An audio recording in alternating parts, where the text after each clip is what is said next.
안녕하세요. 네, 뚝경TV입니다. 저는 골목식당이라는 프로그램에 출연했던 출연자입니다.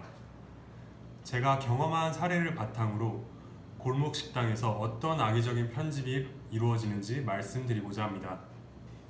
제가 이러한 영상을 제작하는 이유는 앞으로 저와 같은 피해자가 더는 발생하지 않기를 바라는 마음에서입니다. 뚝섬 경양식이 처음으로 도마에 오른 부분은 오래된 고기를 사용한다는 방송이 나가고 나서입니다. 심지어 지금은 상한 고기를 사용했다라고 회자되기도 합니다. 하지만 이 부분은 사실이 아닙니다. 상한 고기를 사용하지 않았습니다. 물론 오래된 고기 또한 사용하지 않았습니다. 그렇다면 진실은 무엇일까요? 먼저 오래된 고기의 기준을 확인해 보겠습니다. 식품위생법을 찾아보았지만 오래된 고기의 기준은 찾을 수 없었습니다. 그래서 현업에 종사하시는 분들에게 의견을 구했습니다. 첫 번째, 육가공업체 운영하시는 분에게 질문을 드렸습니다. 냉장고기는 냉장고에서 5일까지는 전혀 문제가 없으며 보관 상태만 좋다면 더 긴 시간도 보관이 가능하다라는 답변을 받을 수 있었습니다.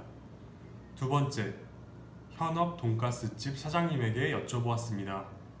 사장님은 고깃집도 운영을 해보았으며 현재 돈가스집을 운영하고 계십니다.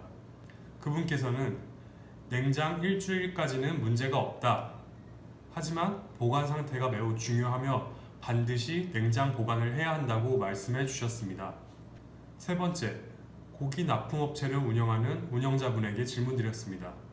그분께서는 일주일까지는 큰 문제가 없다라는 답변을 주셨습니다. 네 번째, Y대 식품영양학과에 재학 중이며 현재 현업에 종사하시는 분에게 인터뷰를 요청드렸습니다. 경험상 5일이 지나면 고기의 질이 현저히 떨어지기 시작하며 자신의 매장은 3일 내에 모든 고기를 사용한다고 말씀해 주셨습니다. 약간의 의견 차이는 존재하지만 대략적으로 5일에서 7일이 지난 고기가 오래된 고기라고 생각해 볼 수 있을 것 같습니다. 그러면 방송상에서 지적받았던 뚝섬 경양식의 고기는 얼마의 시간이 지난 고기였을까요? 48시간 이내의 고기였습니다. 그 당시 저는 제작진에게 오래된 고기가 아니라고 말씀드렸고 제작진은 이를 확인하기 위해 영수증을 요구하였습니다. 저는 당연히 영수증을 제작진에게 확인시켜 드렸고 추가로 CCTV로도 확인이 가능하다고 제작진에게 알렸습니다. 제작진은 이를 확인하였고 방송 관계자는 제 영수증을 첨부하여 상황실로 가지고 갔습니다. 저는 이것으로 모든 오해가 풀렸다고 생각했습니다. 그 이후에 제작진이 저에게 어떠한 답변도 주지 않았으니까요. 하지만 방송은 그렇지 않았습니다. 방송 후 저는 오래된 고기를 사용하는 사람이 되었고 심지어 어떤 분들로부터는 상한 고기를 파냐며 심한 비난을 받기도 하였습니다.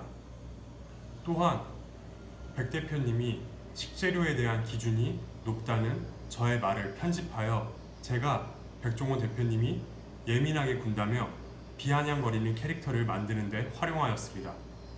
결국 성동구청 보건위생과의 의뢰를 통해 재료를 수거해 가였고 일주일 뒤 재료에는 아무런 문제가 없다는 연락을 받을 수 있었습니다. 만약 제가 재료의 관리에 소홀했거나 재료에 문제가 있었다면 저는 영업정지 처분을 받았을 것입니다. 제작진은 왜 이런 악의적인 편집을 했을까요? 그렇다면 악마의 편집이 이것뿐이었을까요? 제가 오늘 말씀드린 부분은 아주 작은 조각에 불과합니다. 앞으로 더 많은 부분에 대해 이야기해드리겠습니다. 카메라 밖에서 제가 제작진에게 들은 이야기는 실제로 여러분들이 믿기 어려운 이야기일 수도 있습니다. 악의적인 편집으로 삶이 망가지는 일반인 출연자가 더 이상 발생하지 않기를 바랍니다. 감사합니다.